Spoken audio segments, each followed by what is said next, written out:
Okay, Andrew, you get the Miguel Cabrera comparison. Got some similarities here, and naturally we have a few differences.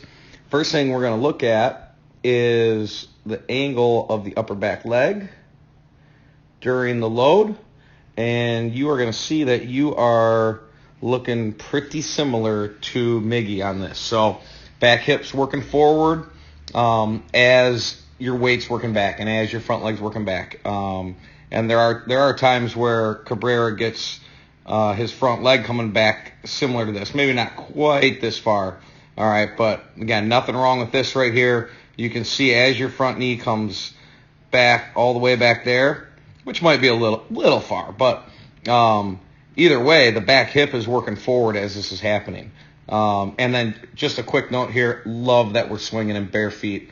And I'm not even joking, it's actually a very good thing to do. So take a look at Cabrera as he goes into his load right here. Front leg starts to come back, and the back hip resists that movement, and it starts to work forward.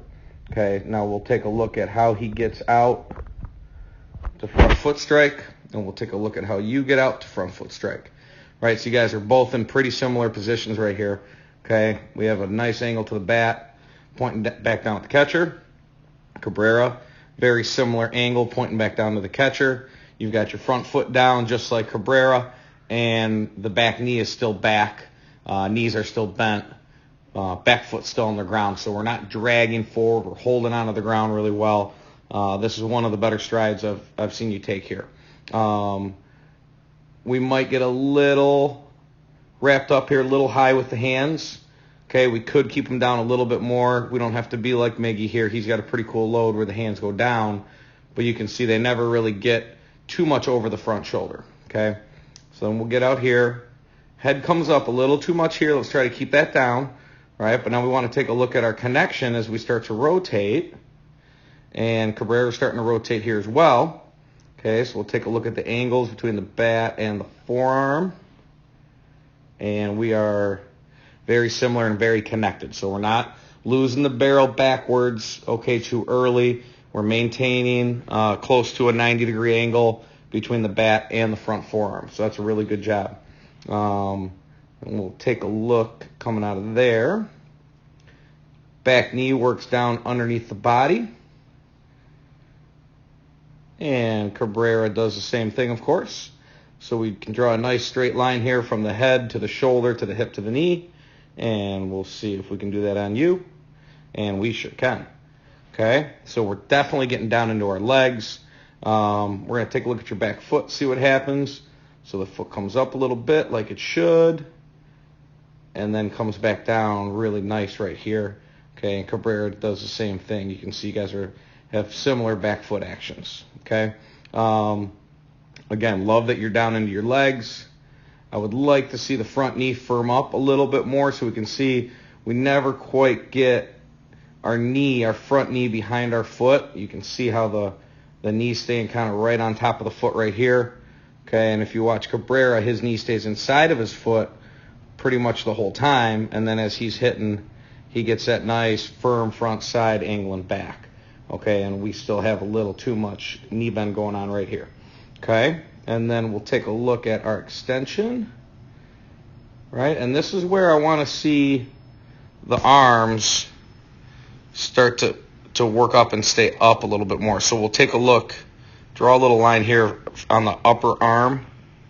See if we can bring Cabrera back here. Okay, and then here's the upper arm. Right now you're going to see as your bat releases right there, you see how the upper arm stops moving. Okay, and Cabrera, as his bat releases, you can see how his arm extends and the elbow comes up. So during his barrel release, he goes from that line that we have drawn there to here. Right, and we don't quite get there until about this point right here where the bat is already kind of completely released around the hands. Okay, so we can definitely work on that, but we're still in our legs pretty good right here, and even at the end we're still staying down with our legs. Really like to work on that extension with the right arm, and have the right arm and the right elbow coming up as you extend and release the bat. And then let's even finish a little bit more instead of cutting it off right up here. All right, you with me on that? Let's get that back over behind the shoulder a little bit more. You see where Cabrera finishes right over to here. But again, you look at this position with the legs, besides, the front foot spinning around maybe a little bit too much.